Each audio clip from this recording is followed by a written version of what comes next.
Sorry, one of my coworkers has this attachment to um,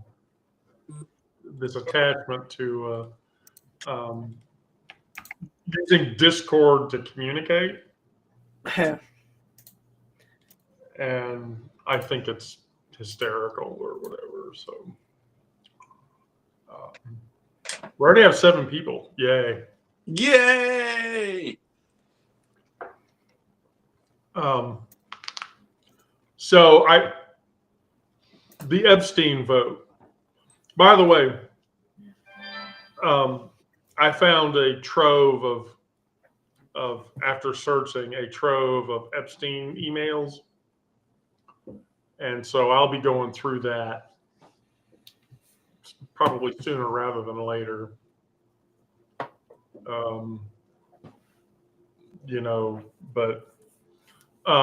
But the Epstein vote, 427 to 1. Yeah. And, that one. Aside from the guy so everybody in the House said yes, but one dude.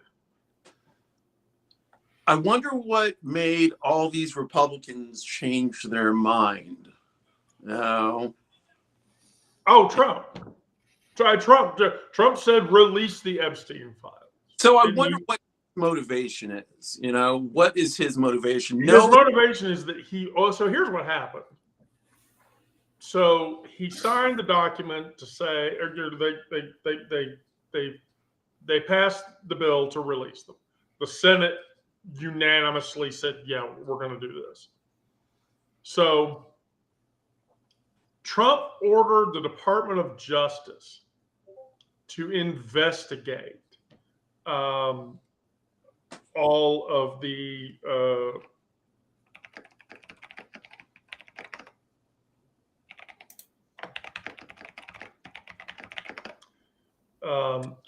hold on.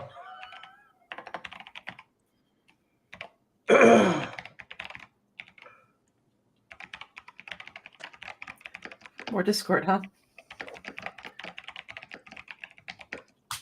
Yeah, we're give me like a second here. Just give me a second here. Oh wait, did we get somebody? Yeah. Yeah. Oh, you know what? You can't do that. Can't fucking do that because that could be fucking Wendy Parker. Oh, I'm sorry. I didn't think about that. No. It's cool though. Don't go anywhere because you never show up. So you never show up. So I feel deprived. Anyway, so right.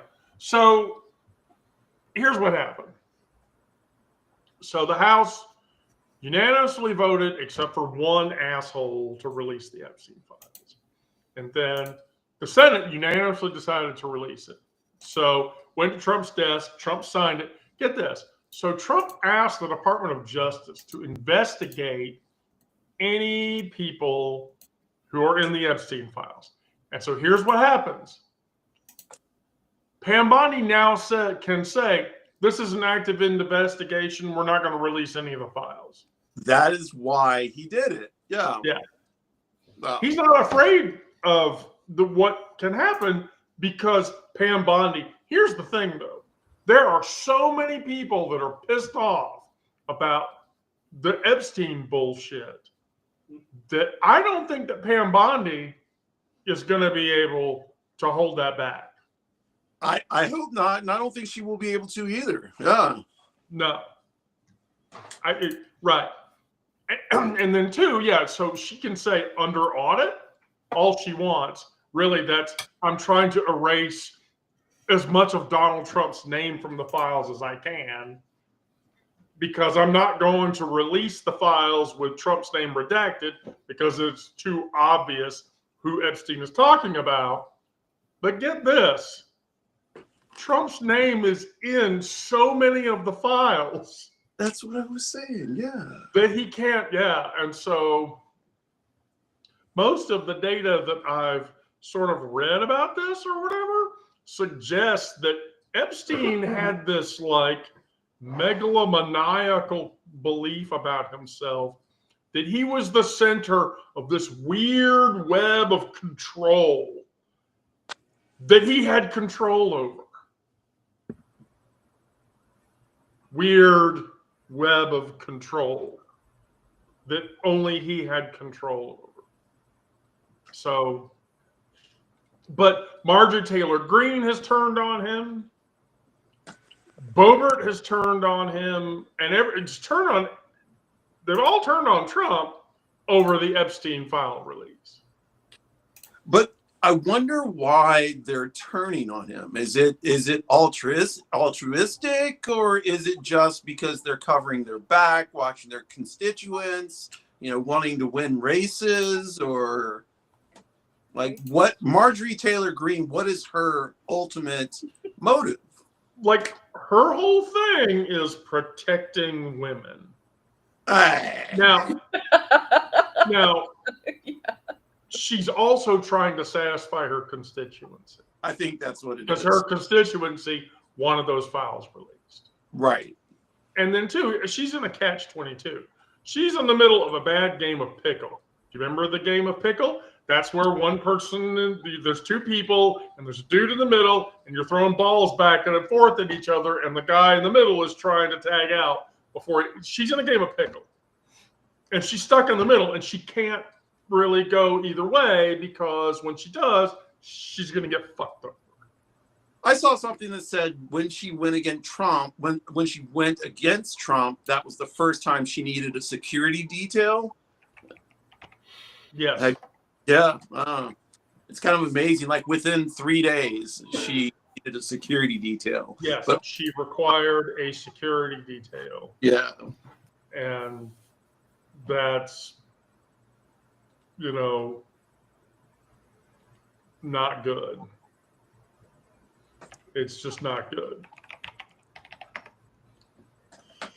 So, right, I don't know how to process that. Right. I really don't. And it's,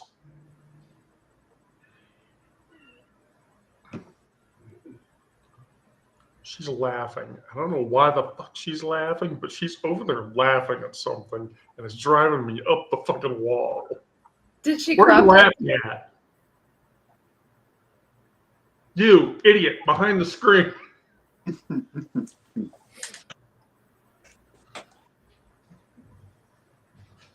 You're laughing, and what are you laughing at? Oh, watching a reaction video. Which one? They're watching Predators. Watching Predator. That's what she does, by the way. That's what she doesn't watch the movie. She watches reaction videos of the movie. Oh, yeah. Because she's already seen the movie. She wants to see other people react to it. I watch reaction videos I think people should watch reaction videos of people watching Two Girls in One Cup. I was just going to say.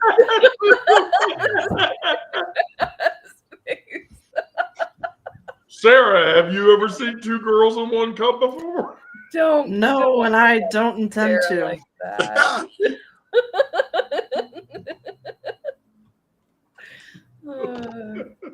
Nope. Nope. That's a no for Sarah, dog. That's a hell no. Look, just remember, it's chocolate ice cream, okay? Oh, it did look like a Wendy's Frosty. I'm so glad I can't have Frosties anymore.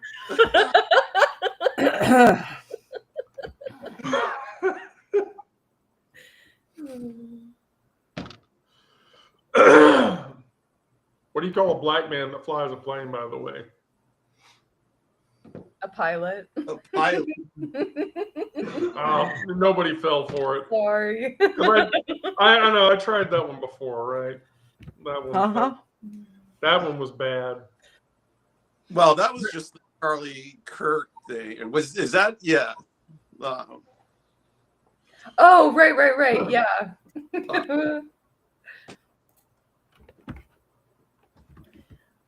Is there any more news that Trump is dying sooner than hopefully? I was actually looking at that.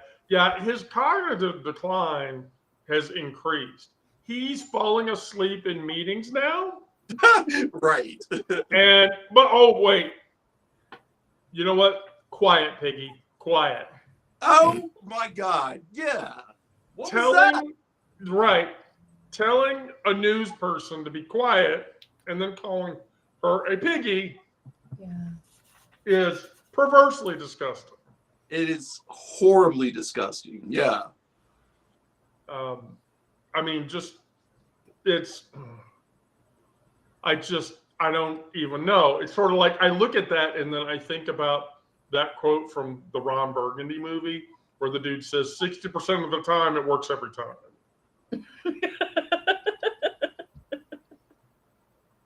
But it's just like Trump to do something like that. I mean, he's done it his whole political career. He mocked that disabled reporter, so I wouldn't put anything past him at this point. No. I don't think. Oh, I mean, I don't disagree with you. Right.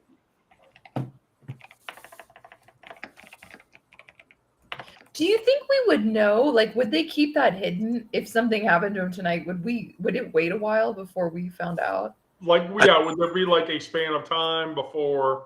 Yeah. So, all right. So then here's the other thing. So you heard about what happened in Texas, right? About the redistricting? Yeah. So a federal judge blocked the redistricting. Right. But here's the thing. So does that mean California's redistricting attempt is going to get blocked? And Trump can't get Indiana to redistrict because he's threatening to primary the senator in Indiana because he won't support redistricting the state. So, but okay, I mean, here we are. Oh, and then on top of that, the fucking Saudi thing. Now, so Trump is going to sell F-35 planes to the Saudis. Right. So our latest issue of planes. Here's the problem with that. Two things. One, it's oh, okay. Yeah, Sarah, you're cool. You could go audio only. You probably wouldn't be too bad. It doesn't help. Oh, okay, it doesn't help. So anyway, we're selling military tech to the Saudis. By the way, the Saudis are a Chinese ally. If we send F-35s over to the Saudis, the Chinese are going to end up with it. Right. Here's the other thing. It's because of a real estate deal with the Saudis that they are making with the Trump family, not the government. That's why he's doing it. How the fuck is that not treasonous? Utterly. I don't think this is the first thing he's done that would be considered. Well, but I haven't even gotten to the worst part. The worst part is that while he was meeting with the Saudis, he told the Saudi crown prince that he was supportive of Khashoggi's killing. Oh. The Saudis had the right to kill Khashoggi. Oh my God.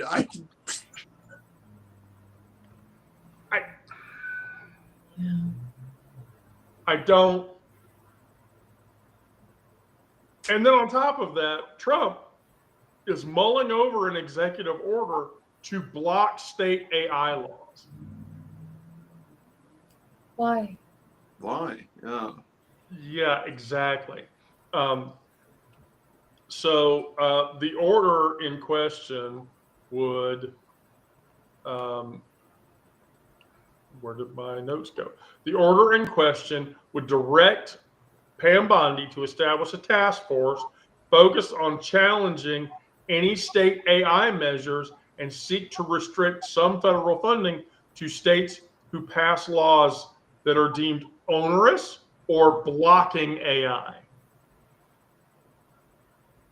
How would the state block AI? Like what? So the state could say, at the state functioning level, using AI is wrong and you can't do it. Okay. Yeah, using AI is wrong and you can't do it. And so he's doing that to win American AI companies because they want contracts. Yeah. And It's so always best interest, you know. and so the states have collectively, the state legislatures have introduced over 1,000 AI bills that threaten to undermine the use of AI at the state level.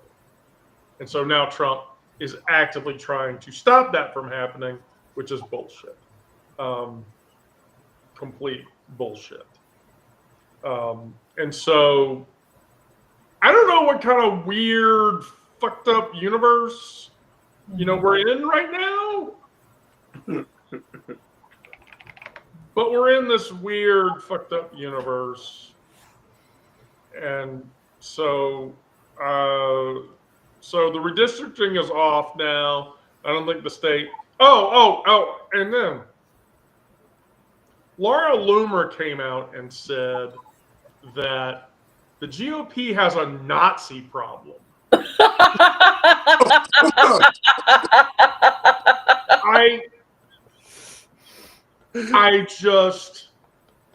I mean, it doesn't get much farther right than Laura Loomer, right? I mean, she's for Cocoa Pops. Yeah. But she said that, the Republican Party has a Nazi problem. And she says, I'm going to say it, the GOP has a Nazi problem. And more than we pretend like we don't, and the more we pretend like we don't, the worse it's going to get. What is she getting? Don't tell me we don't. Is she just now figuring this out? Or is She's she a fucking Nazi. what is She's a fucking Nazi. No, what I think she's trying to say is that the narrative is wrong. Okay. And so having a Nazi problem while the narrative is not combating that narrative by steering the narrative in the right direction means that there's a Nazi problem. And so she said, people can get mad at me for saying it, but it's true. I have no problem with people criticizing Israel. I even said we need to end aid to Israel. But let's admit this isn't about Israel. It's about the fact that the GOP and the Republican Party has a bunch of fucking Nazis in it. I know Margie is turning against Trump. Laura Loomer is saying there are Nazis in the Republican Party. What weird alternate universe have we come into? I don't understand. Is it just women that are really any examples of men doing this? No, that's the point. I mean, there's no male chauvinist, misogynistic motherfuck, Republican asshole is going to say that. It's literally only all of these women, these Republican women, who are like, oh, wait, I'm being mistreated. Yeah. And so it just, and get this too, Laura Loomer resigned from the board of the Heritage Foundation. What? Wow. She said, I could not remain without a full retraction of video released by Kevin Roberts speaking for and in the name of the Heritage Foundation on October 30th, where literally the Heritage Foundation founder, CEO Kevin Roberts said, we need to stop attacking Nick Fuentes. Oh, okay. We need to stop attacking Nick Fuentes. We need to support him. So she jumped ship. Yeah. Loomer jumped ship. And the video from Roberts was, and he has a personal friendship with Fucker Carlson. Fucker Carlson. Yeah, Fucker Carlson. And has featured him at Heritage, asserted that the think tank would not bow to venomous coalition pressure trying to cancel Carlson over his interview with Dick Fuentes. Because I'm going to call him Dick Fuentes. I'm not going to use his real name. That was her name. No, Dick Fuentes. Dick Fuentes. Giant, huge, no, but really tiny wee Dick Fuentes. Tiny wee Dick Fuentes. So yeah, so now Loomer is turning the fuck. I don't get it. What? Do they all just realize that it's gone so far now? I just don't know if that's the truth or there's an ulterior motive. You know? Yeah. Like, has it just gone so far now that the people who were like, oh, this is okay, now they're like, whoa, hold on a second. Now we've gotten to a point where it's gone too far and we have to stop this. The problem is that boulder is rolling down that hill and it's not going to stop. Yeah. It's just not going to stop. And it isn't going to be a good thing. So, I just don't know. Oh, and then on top of that, Trump, dropped his 28-point Ukrainian peace plan. Wasn't that shit supposed to be over day one of his presidency? Yeah. I thought it was supposed to be over before he actually took office. Right. I mean, but that was supposed to be over like day one, right?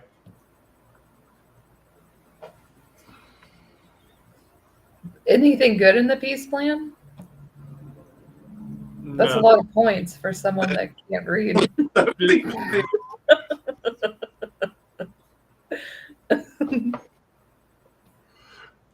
It's not. No, it's not. It's not good. That his peace plan. Basically, his peace plan involves Ukraine capitulating to Russia.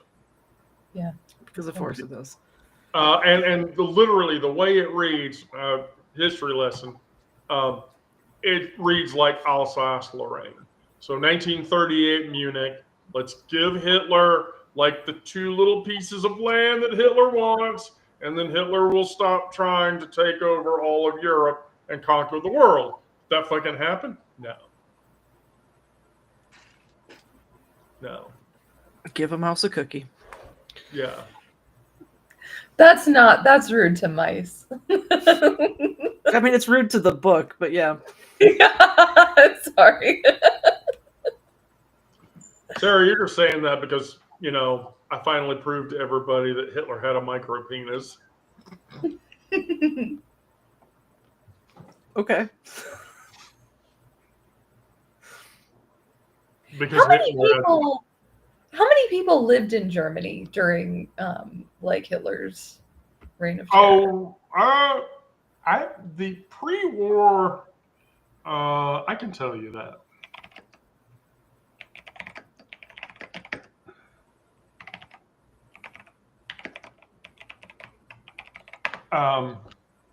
Yeah, because he just doesn't have 79 million people. That's a lot more than I thought. Wow. Okay. Versus the current population of Germany, which is 83 million. Okay. Wow. Yeah, 83 million is Germany's current population. So the population during pre-war World War II versus population now, not that big. It's varied by 10 million.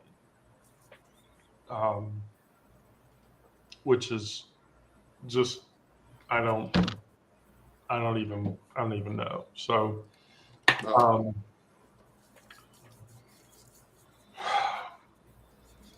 Are we? Yeah, we're like right at half an hour. Let's talk about queer shit.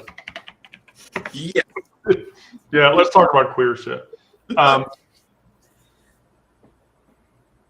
So I thought this was funny. I did not know this, but Scott Bessent, who is the current Treasury Secretary, did you know he was gay?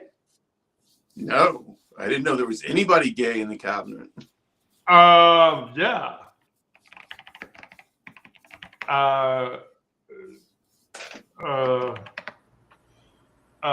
He is openly gay and married to a husband whose name is John Freeman. And he's also the first openly gay Treasury Secretary.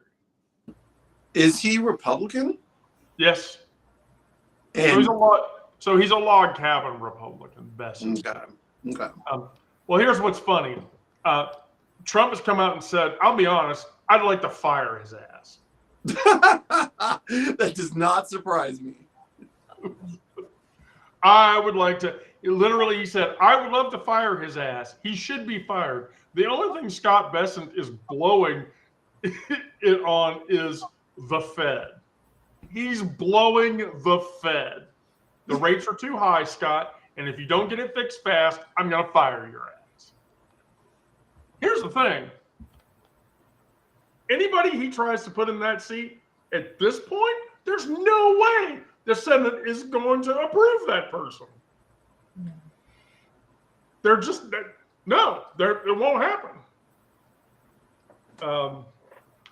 Which, holy fuck, I can't even wrap that around my head. But yes, that was a complete shock to me that Scott Bessent, I did not realize that a member of the Trump cabinet was gay. I'm surprised and how long has he been serving? Since the presidency started. I'm surprised that he's been in that position that long. Like, that's surprising to me. I find it weirdly surprising in the same capacity. And then the other thing. Kim Davis says she's going to end marriage equality. How? So, Republicans and religious conservatives, they've been trying for 10 years to turn marriage equality over. Right. In a recent video with the Family Research Council, Davis and Faust, who was the attorney that represented her in that case, have said, we do not need to bring a court case to the Supreme Court. In my opinion, that says, should a cake baker have to bake this cake? Should a woman have to arrange these flowers? Should a county clerk, like my best friend Kim Davis, have to sign this document? Like, that matters, but that doesn't ultimately matter. The question the court needs to answer is, does a child's own mother and father benefit them in ways that state-assigned adults do not? And so he thinks that they can now just lobby Congress to force overturning over Geffel, not understanding that Congress doesn't really have that power. Yeah. And the only way that Congress has that power is to initiate an amendment. Yeah. That's a state convention.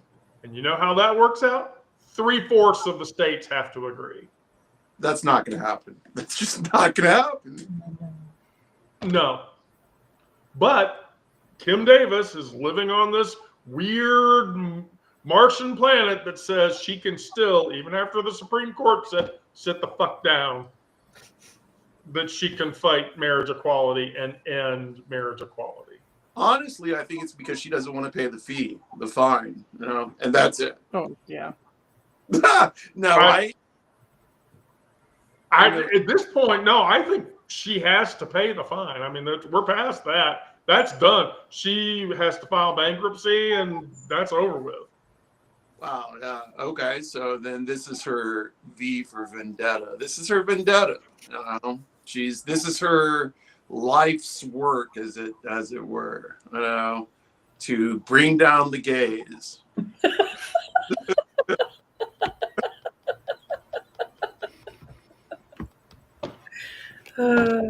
I don't. Why are you gonna do that?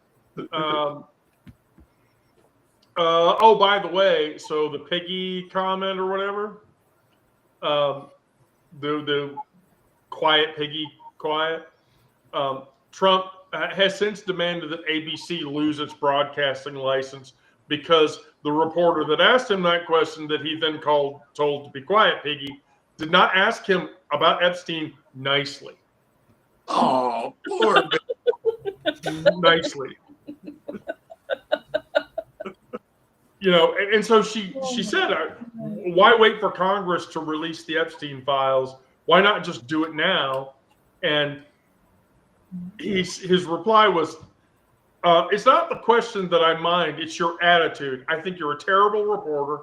I think the way you ask these questions, you could have asked the same question much more nicely, and now Trump wants ABC to lose its broadcasting license. I mean, most of us think he's a terrible president, but we're not, getting our feelings hurt over it. And he's such a child. Like, it's crazy. He hasn't passed the development stage of like a 12-year-old. He's a giant man baby. Right. I mean, he's a huge, giant man baby. But, he even has the diaper.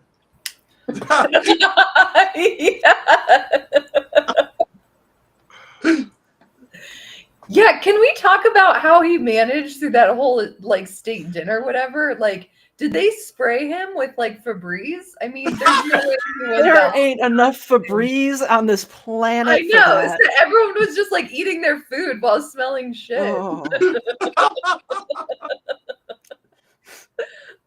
They had to infect everyone with COVID so they couldn't smell Probably. Okay. And to think people realize just how much evidence was just seized from his New York house during the raids, including a CD labeled Girl Picks Nude Book 4, 4 massage tables, 1 VHS videotape, 5 industrial data backup tapes, 26 computers, 6 iPads, 2 phones, 32 hard drives totaling more than 15 terabytes of storage, 10 USBs, more than 400 CDs of images and videos, 5 butt plugs, multiple sets of handcuffs, more than 200 Polaroids of underage women. What? That was just from one property, and it was his smallest property. He had all that in one place? Yes, Epstein. All right, I'm just going to say 5 butt plugs. I still say 5 butt plugs. Well, 1 is not good enough. Come on, you need a little extra. So I'm just going to say one of these times. Sweetheart, please send that to me. I did. Okay, good. Thank you. One of these times when you read off a list like that, you need to end it with a partridge in a pear tree. There's a partridge in a pear tree. I'm waiting for it every time there's a list. In a pear tree. I want to know how that happens. I just want to know how the fuck that happens. I mean, and get this. Let me put this into perspective. So 15 terabytes. That's 1,500 hours of video footage or 20 million pictures. OMG. Now, how many of those pictures or videos do you think Donald Trump appears in? Oh, God. And doing what? Look, I'm gonna make no mistake. P. Diddy had video. I'm pretty sure fucking Jeff Epstein had video evidence. Oh yeah. Yeah. If he didn't, I would be completely fucking shocked. Right. I would be just totally shocked.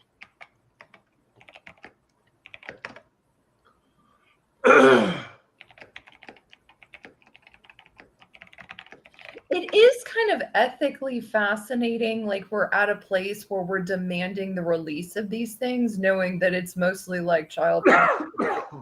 Yeah. Right? It's a weird.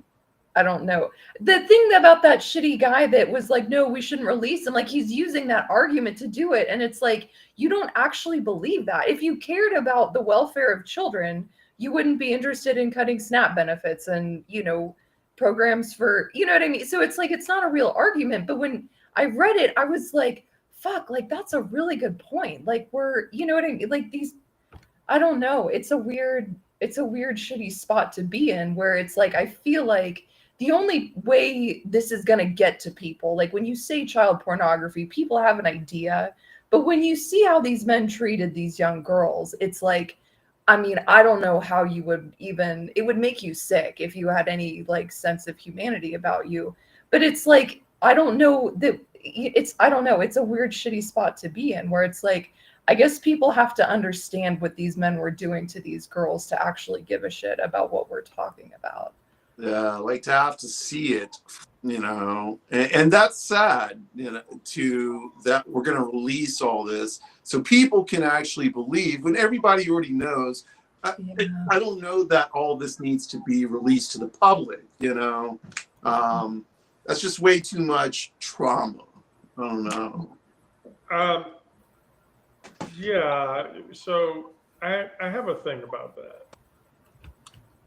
Let me find where I put it, because this is one of those deals you want me to read this. I promise you want me to read this out loud. Yeah, don't do that right now. Close that. Minimize that. All right, so I'm Donald Trump, and I hung out with 9 pedophiles. How did I do this? Number 1, Ali Alexander, who solicited dick pics from boys. Anton Lazaro, convicted child sex trafficker. Ghislaine Maxwell, child sex trafficker. Prince Andrew, who attended Epstein's parties. John Casablancas, friend. His model agency and escort service included underage women. George Nader, in prison for child sex charges. Jeffrey Epstein, child sex trafficker. Roy Cohn, Trump's personal lawyer for many years, notoriously a gay pedophile, and by the way, guilty of repeated murders under current law sets. Do you know why? He was HIV positive, and he purposely infected people with HIV that then ultimately died. Oh my God. I didn't know. And then Tefik Arif, his prostitution ring included hundreds of thousands of underage girls. So I'm all ears about people trying to convince me that Donald Trump is not a pedophile, yet he is surrounded by them. Right. Yeah. Like you're surrounded by pedophiles, but it doesn't touch you, Yeah. I just don't. That's like being at Studio 54 in the 80s and saying, I didn't hang out with Steve Rubell, and I sure as hell didn't do any drugs. Like, there was no coke that passed these nozzles. No. I was hanging with Andy Warhol, and there were no drugs involved whatsoever. Like none. Sure. I believe that. Completely believe that. By the way, Trump was at Studio 54 quite a bit during its heyday. And he has apparently admitted he has never done drugs in it. Okay, sure. Yeah. You probably sniffed. You're shitting your pants right now because of all the cocaine that you sniffed in the 80s. Don't even try to. Don't fuck me on this. That was a thing that happened. I didn't know there was a correlation between doing too much coke and shitting your pants. Yeah. Okay. So extended Adderall use and extended methamphetamine use and methylphenidate, which is Ritalin, is itself an amphetamine, can lead to a condition called anal leakage. if you use it too much. Okay. That is like the least sexy side effect I've ever heard of. Or the sexiest. I'm teasing. That's how they made Two Girls, One Cup. So let me just educate you, because now I want to gross Sarah out, and that's just fun. Okay, so Adderall has been associated with bowel incontinence. Yes, it has. Okay, repeat it. And so the stimulant medications, like Adderall, cocaine, and every kind of other upper you would take, can slow down the motility in your lower GI tract. That change can increase tension and affect coordination of the pelvic floor muscles in a way that causes them not to work anymore. On top of that, Adderall affects the entirety of your central nervous system, which can disrupt signals to and from the bladder, which causes you to piss your pants repeatedly. Now, for some individuals, the side effect may be dose related, because if you took too much Adderall, it accelerates that effect. So, yes, if Trump did any methylphenidate when he was younger, that's probably why he constantly pisses and shits himself now, currently. Because Adderall abuse will do that to you. It'll happen. So yeah, any public function with that guy, how are you not being stunk out of the fucking room? How are you not being just completely stunk out of the room?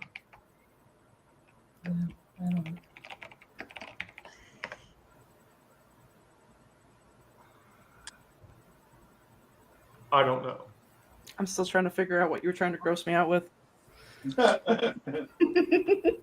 Oh, I can tell you the most offensive joke in the world ever, and it'll gross you out so badly, we'll actually lose followers if I tell it. I mean, that's your call. I mean, it's the most offensive and gross joke ever, and if I tell it, I shit you not, people will. You know what? Now is the night to do it, because we only have 25 viewers on the live.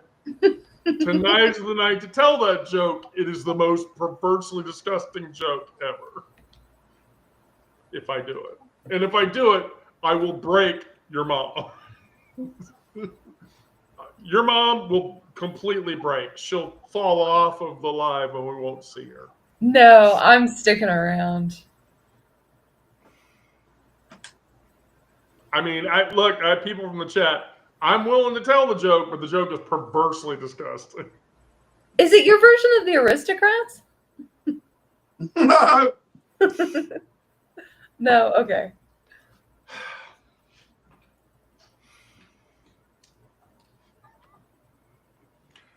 Guy in the Navy goes into a whorehouse.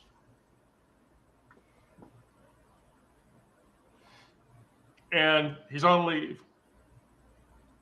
The problem is he doesn't have a lot of moolah. And so he walks up to the madam and he says, "What can I get for $50? And she says, "Not much." And so he says, "Well, look, I'm on leave. I need to have a good time. What the fuck ever." So she says, "Well, I have $50. Okay. Upstairs, last door on the right."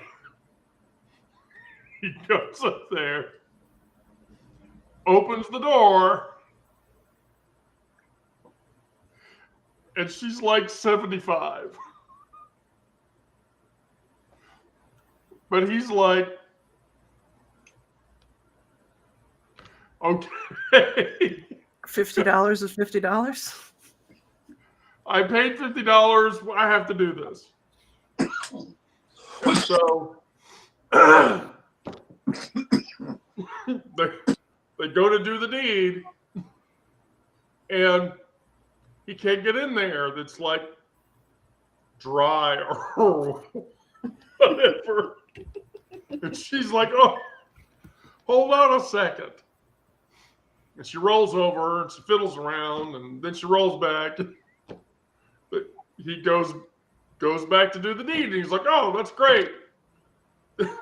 Things feel great." And he says, "What did you do?" And she said, "I'm not going to drop the punchline. I really don't want to drop the punchline. I'm going to do it, though." She looks at him and says, "I picked the scabs and let the pus run." Oh, that is.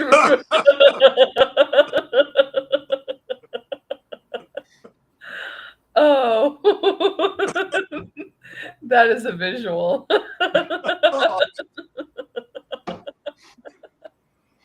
That's what $50 gets you in the local brothel. And I'm a horribly disgusting person for telling the joke now. Oh, that's okay. I thought it was like poop at first, but No. Yeah. No. Sarah, you okay over there? Oh yeah, I'm fine. Uh-huh. I didn't have to mute or anything, so. I suppose that's probably good. So I had a couple of other cool gay things to share that were important. I'm just trying to bring up my notes.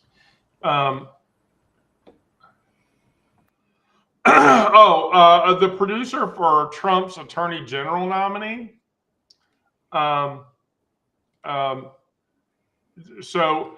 Vish Burra, who serves as board advisor for the New Young Republicans and is the show producer for Trump's former Attorney General Matt Gaetz, has come out and said that Jewish people are scheming cockroaches.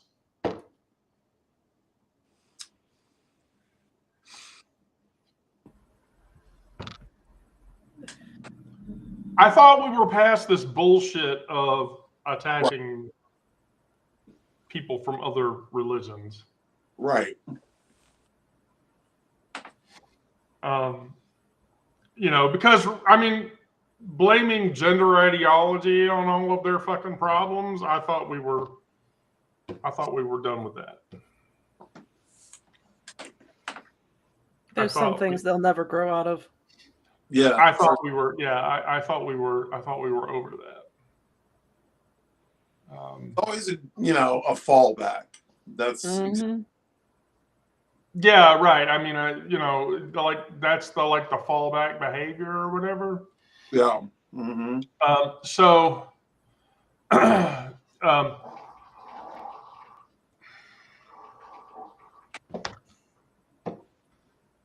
Is that you being crop dusted? Yep, that's exactly it. Yeah. I was gonna say maybe it was like a nose blowing, but I was like, No, that wasn't a nose. Wow. That was not a nose. Yeah. That, And by the way, that was lengthy. This happens to me nightly. You know what happens at 3 in the morning? That's what happens at 3 in the morning. I wish I Wendy- could fight like that. I need you to tell Kira that I applaud her. Because that was Oh, she can impressively fucking hear lengthy. No, you're blaming the goddamn cat. Quit it. I'm not even. I mean, in that not even case, I'm listening really to applauding the cat because holy shit. If the cat's doing that, we can't leave to go to LA tomorrow because the cat is very ill. That's the loudest fucking cat fart I've ever heard.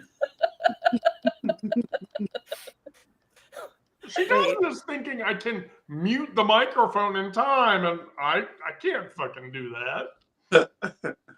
Wait, if the cat's farting, does that mean it was a queef? Oh,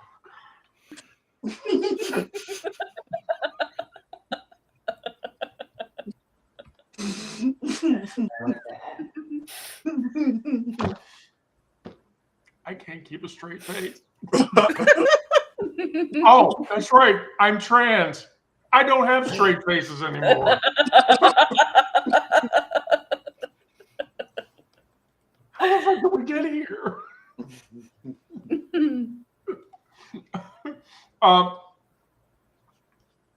So I read there was a fascinating article back from a few days ago, and I thought this was really cool. You know that Thursday is Trans Awareness. Is it Trans Awareness? No, what is it? Remembrance. Yes, Trans Day of Remembrance. Yeah, where we have to remember Sylvia Rivera and Marsha P. Johnson and all the other queer people who have preceded us.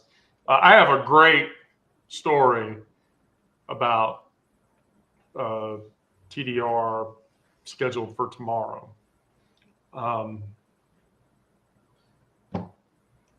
It is likely possible that story is going to involve something that Onyx does not want to happen. Oh no!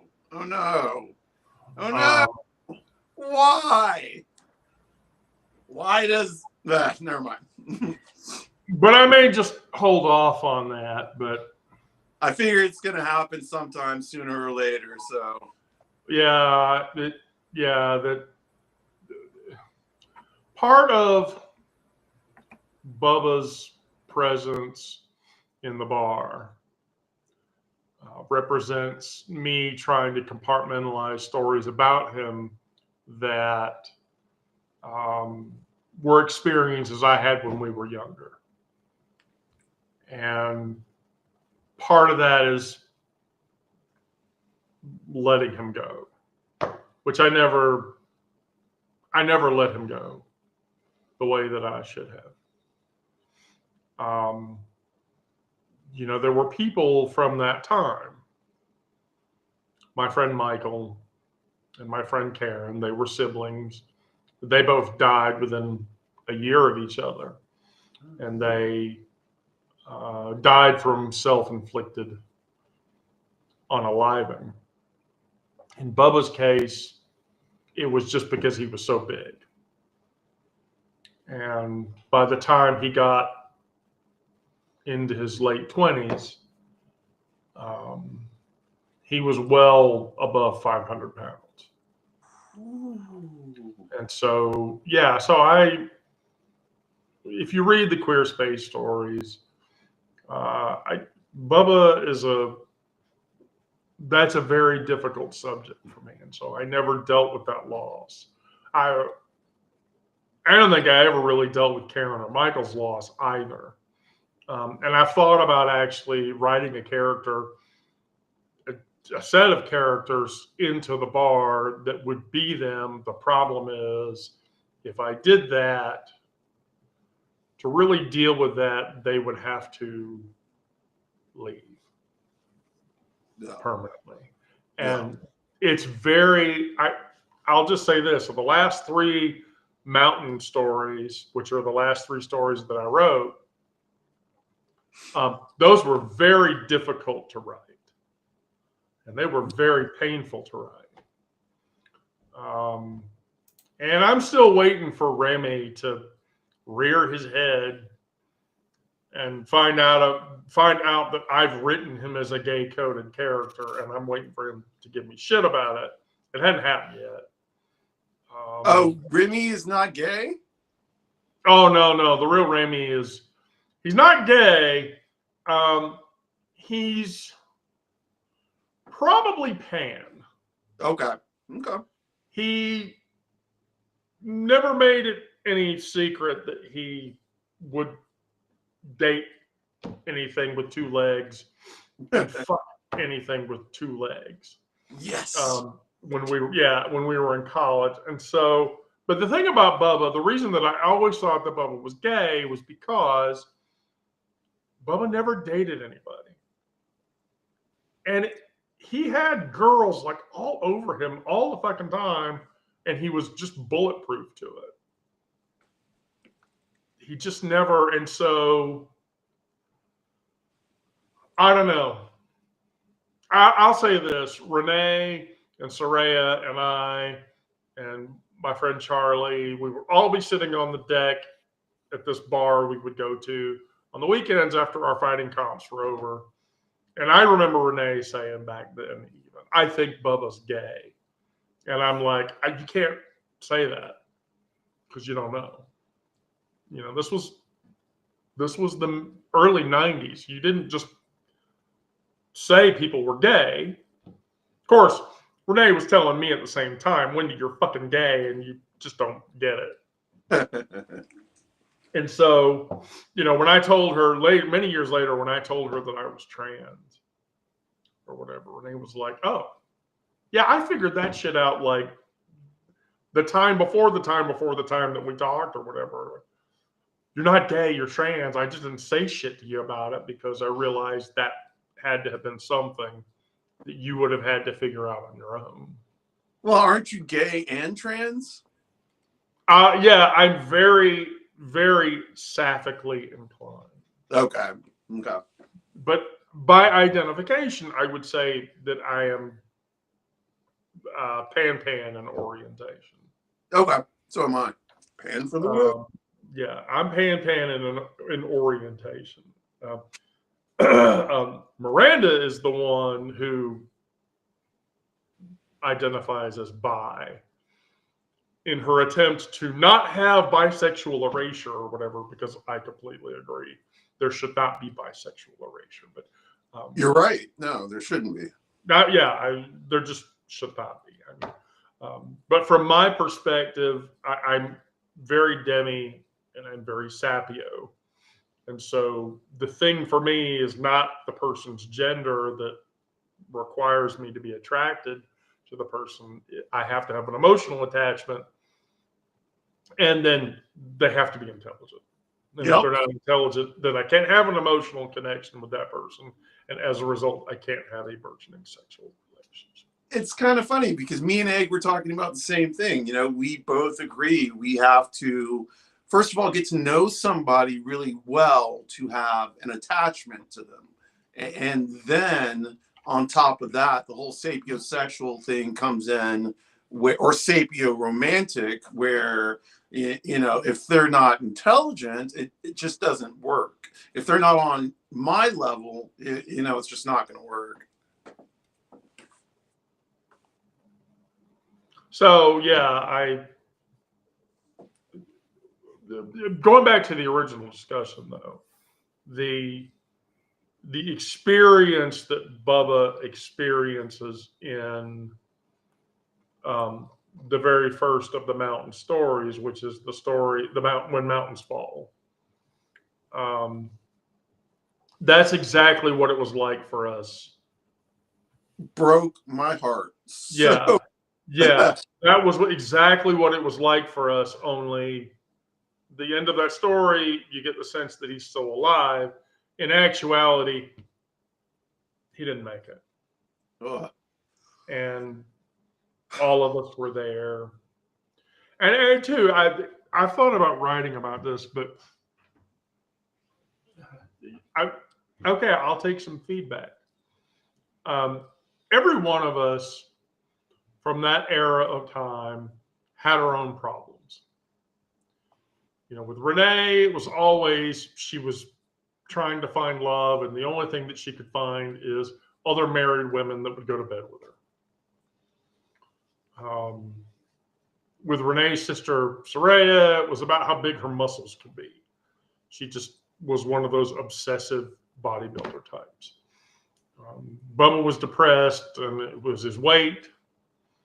Michael was depressed because of his sister. Karen was depressed because it was her parent was abusing her. I was any manner of fucked up for 85 different reasons. Narcissistic mother, physically abusive relationship. I'm really a trans woman. There's some stupid voice in the back of my head that won't go the fuck away. So we never talked about Charlie. And I thought about writing Charlie into the story. Here's the deal with Charlie. Charlie was a heroin addict. And, he'd fight on the weekends, and then Sunday he'd go home and he'd band up and shoot up, and then he was good. And so Bubba and Rami and myself and Renee and Soraya, all of us were watching Charlie go through this self-destruct, sequence that none of us thought was going to end well. Well, at the time, my friend Frank said, I'm tired of this shit. And I'm tired of watching him fall apart. So we're going to do something about it. And I'm like, okay, what the fuck are we going to do? He's like, my parents have got this place up in Blue Ridge. We're just going to grab him one day, zip tie him by the hands, throw him into the back of the car, and make him go cold turkey. Ooh. Now, Charlie's been using heroin for like a year, on and off. So he's pretty well hardcore addicted. And so when Frank told me that, I was like, okay, I don't know how this is going to go, but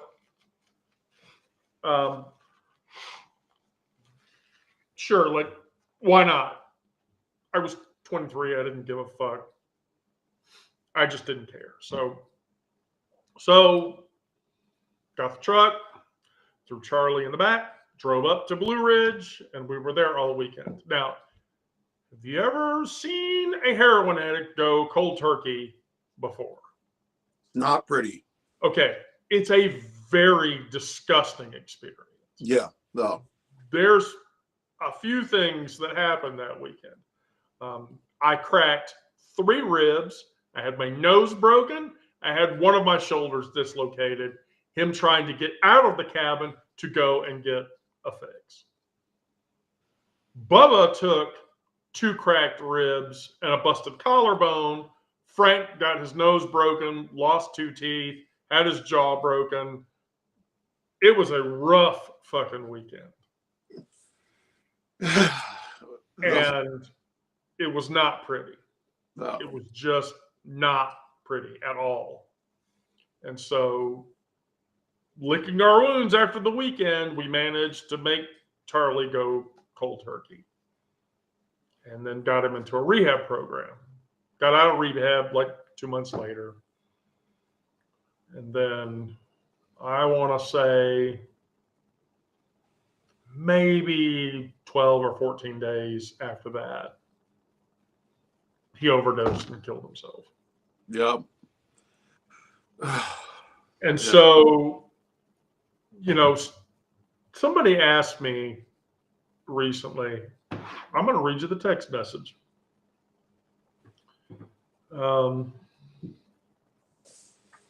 So the person said, talking about my writing, I definitely get it. I just wonder about the process you use, especially the amount of medical issues, depression, and death that occurs in your stories.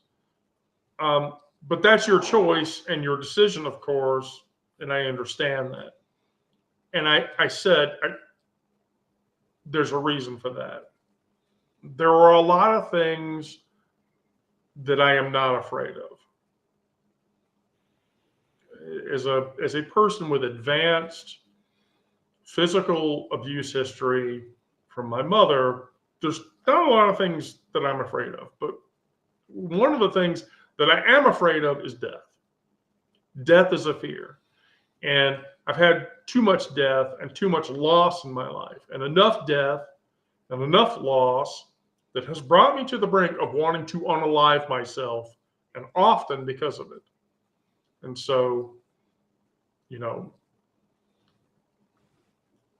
I lost my mother. She was lost to me from the day that I was born. I have maternal siblings that hate me, and they won't speak my name, and they won't talk to me unless they have to, and even then, not at all. I lost Karen, I lost Michael, I lost Bubba, I lost Charlie, I lost my friend John. I would eventually run off Gizmo's mother. I've lost Gizmo in cases. And it's too much. And some days when I don't write, I think about the bridge I picked out 4 years ago. And I think about, would it just be easier to jump off of it? Of course, I always bring myself back to the same conclusion that no, I should not. And that I should live. And because living is important.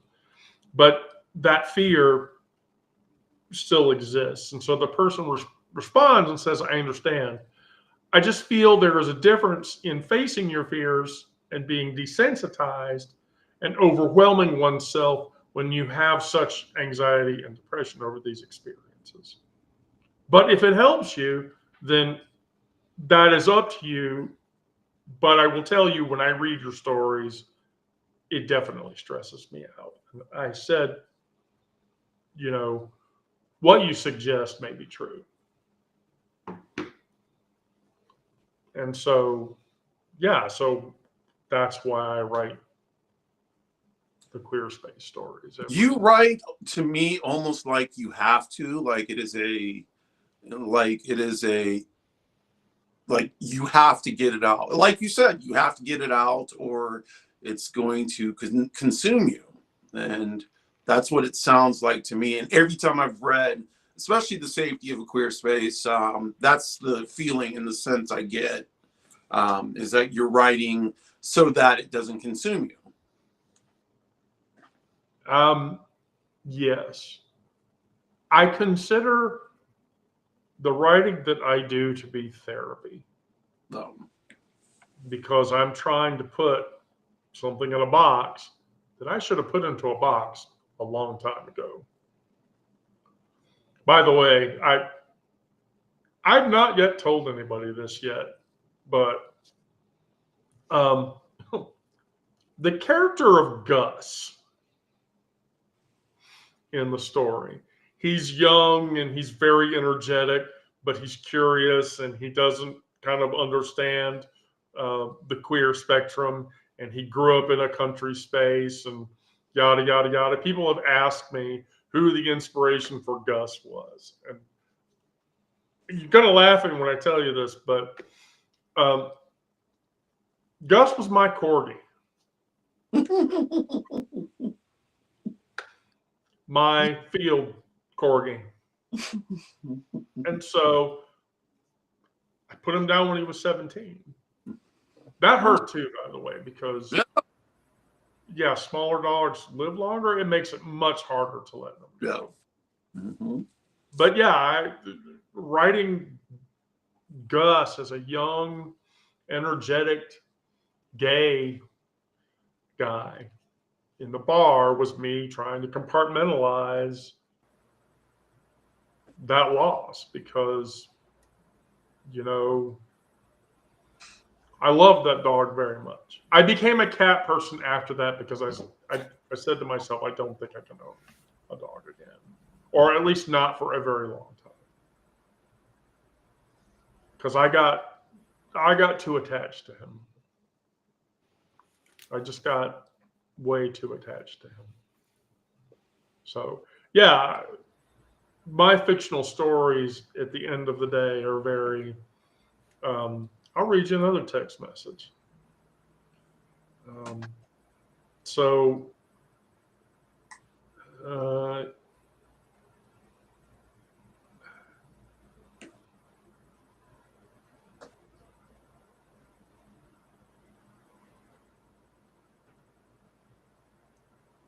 let me find it. Yeah, not relevant.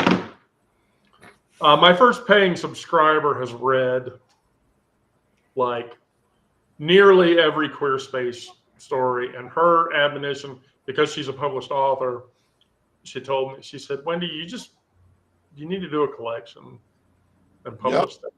Yeah. And I told her, I'm like, but I have his biography, and she's like, no, don't keep telling people not to read the biography, but do actually publish a collection of the queer stories. I really do think you should. Yeah. And I said, why? And she said, because those stories portray an amazing experience. And two, I think any story which is mostly fiction, but you're basing characters on real people, means your ability to tell a story using those people make it all the more enticing. Although I have yet to hear your mom bitch about how I write her in the story. Why would I complain about that? I don't know. I don't know either. Yes, I don't know. I don't know. I don't know why. People stoic bitch down in the bottom left corner has repeatedly told me, you need to not do that. And I've said, tough shit. I think the most recent thing I complained to you write me so philosophically, and I'm not that way. I'm like, no, bullshit. I think the most recent thing I complained about is you got my eye color wrong.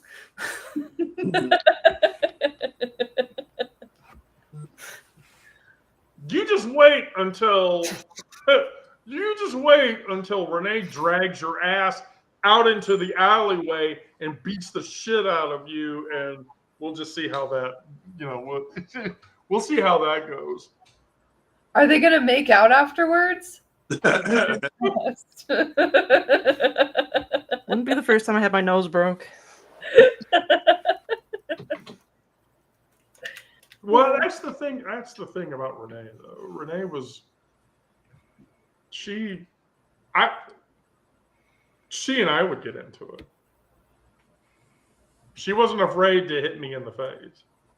Of course, I wasn't afraid to take it, but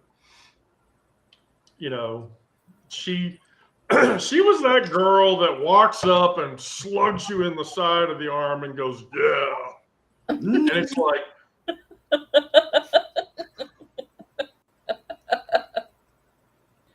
but you're a woman. And so are you.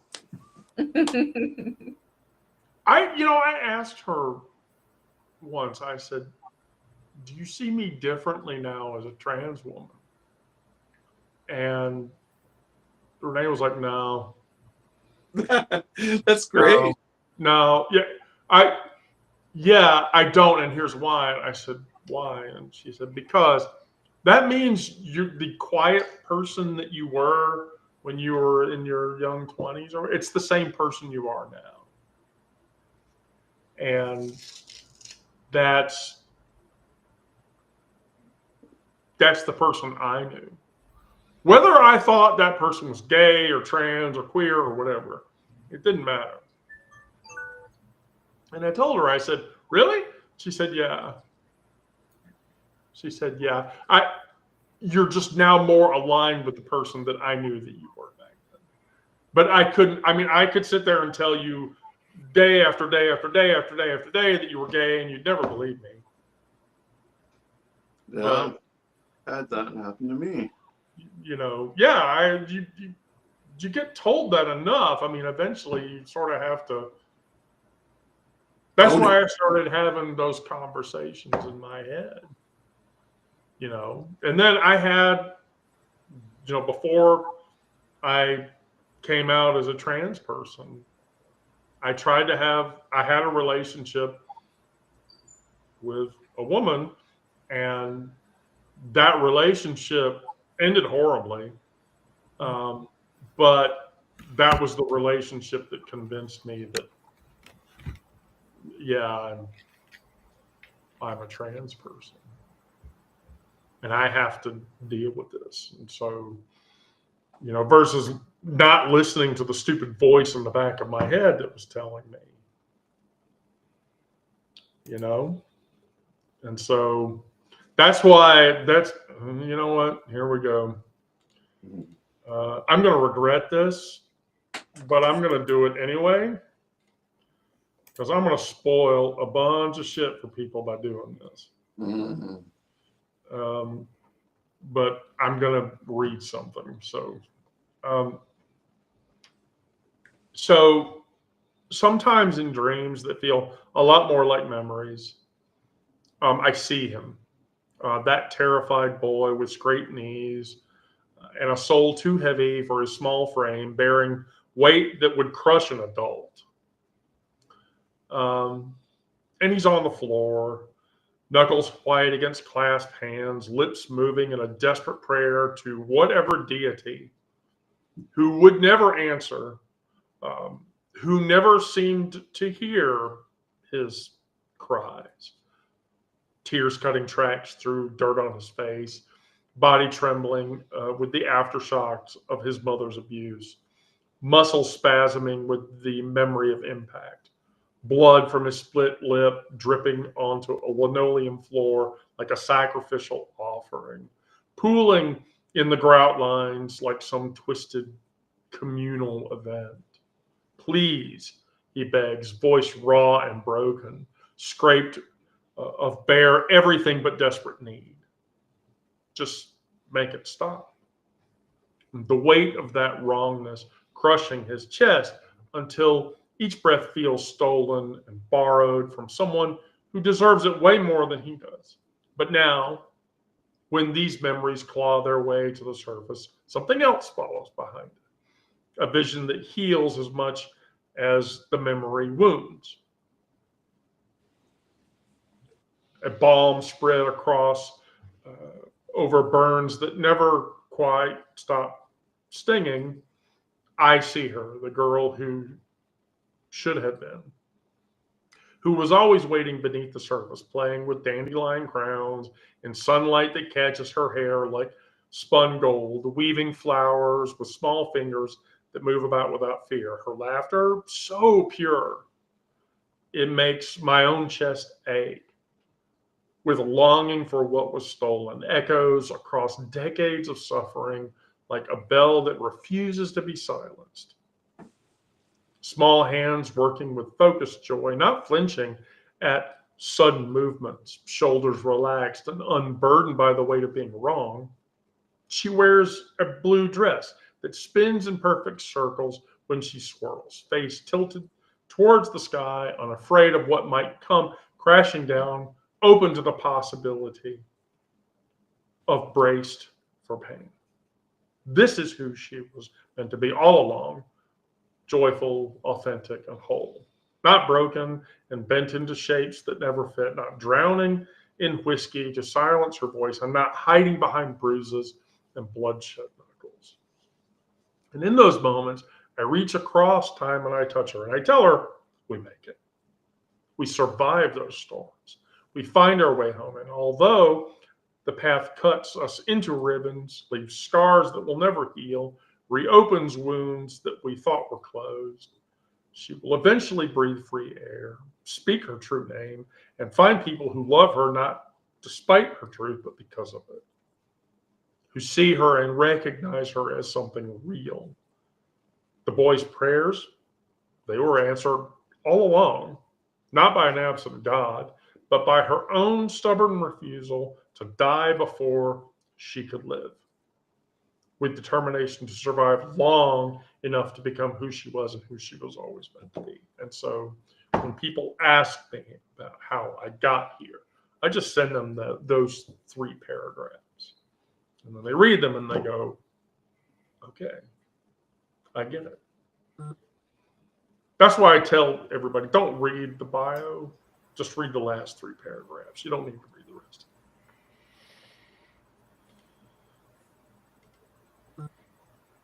You just don't. Whew. Gosh, and we're now at 1 hour and 20 minutes, as long as we've gone. I haven't even looked at the Substack chat. That's crazy. Okay. Sarah, Aaron, Onyx, closing thoughts before I hit the end button? I love you, Mom. I want to quote something that you quoted in one of the Safety of Queer Spaces, and it's the self is not something ready-made, but something in continuous formation through choice of action. And yeah, I felt that. And through your stories and through what you just said, it all seems to be the same. Finding yourself after years of hiding, after years of burying it, continuous work until you blossom. And yeah, so that's all I've got to say.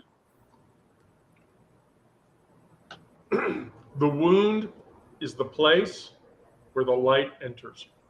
Yes, yes. The wound is the place where the light enters